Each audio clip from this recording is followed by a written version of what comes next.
संकट, समस्याएं, कठिनाइयां, ये तो हर एक के जीवन में आते हैं। अधिकतर बार ऐसा होता है कि मनुष्य के जीवन में जब कोई संकट आता है तो वो वहीं भयभीत हो जाता है, चिंतित हो जाता है, निराश हो जाता है। किंतु यदि मैं आपको सत्य बताऊं तो हमारे व्यक्तित्व के विकास के लिए, हमें लक्ष्य तक पहुंचाने के लिए ये संकट, ये समस्याएं, ये अत्यंत महत्वपूर्ण है। और इसका उदाहरण मैं नहीं, अपितु प्रकृति स्वयं देगी। अब स्वयं कभी धरती माता को देख लीजिए।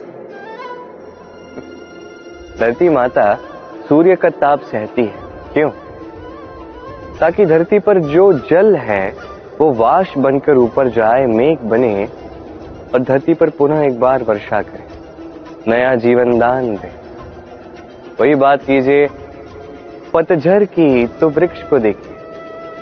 पतझड़ की इस ऋतु में सारे पत्ते झड़ जाते हैं, तत्पश्चात उस वृक्ष पे होता है नवनिर्माण, नए पत्ते आते हैं, वो वृक्ष पुनः खिल उठता है, लहलहा उठता है। ऐसे ही आपके जीवन में संकट, कठिनाइयां, समस्याएं ये तो आते ही रहेंगे।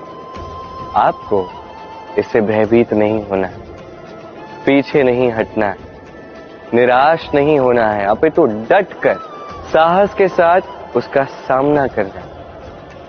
ये करना आप सीख जाएंगे तो आप स्वयं देखेंगे कि यही संकट, यही समस्याएं, यही कठिनाइयां आपको बल प्रदान करें। आइए और मेरे साथ प्रेम से कहिए राधे राधे। जब हम जीवन में अपने लक्ष्य की ओर अग्रसर होते हैं तो कई सारे लोग हमें सलाह देते हैं कि आप ये कीजिए, आपको वो करना चाहिए, आपको उस आदर्श व्यक्ति की भांति उस मार्ग पे चलना चाहिए। हमें अच्छा लगता है, हम उसका अनुसरण करने लगते हैं, क्योंकि उस मार्ग पे 1 अथवा 10 लोग चल के अपने लक्ष्य को प्राप्त कर चुके हैं। अब उन लोगों को उस मार्ग पे चल के लक्ष्य की प्राप्ति हुई, क्या इसका अर्थ यह भी है कि हमें भी अवश्य होगी? आवश्यक नहीं। मैं आपसे सरल सा प्रश्न पूछता, क्या वो आदर्श व्यक्ति आप हैं? नहीं, वो व्यक्ति कोई और है, जिसकी अपनी सोच है, अपनी विचारधारा है, अपने कर्म है, अपने अनुभव है, अपने गुण, अपने अवगुण है, उनकी अपनी एक यात्रा है, अपना लक्ष्य है। वो आप नहीं। बात की जाए यदि आपकी, तो आपके विषय में सबसे अधिक कौन जानता है? आपकी यात्रा, आपके लक्ष्य के विषय में, आपकी सोच, आपकी विचारधारा, आपके कर्म के विषय में, आपकी कामना के विषय में, आपके अनुभवों के विषय में, इन सब के विषय में सबसे अधिक यदि कोई जानता है तो वो है स्वयं आप। तो अपने जीवन में किस मार्ग को चुनना है और कैसे आगे बढ़ना है, ये चयन भी श्रेष्ठ होगा यदि आप ही के हाथ में हो। आप अपने जीवन का आकलन कीजिए, समझिए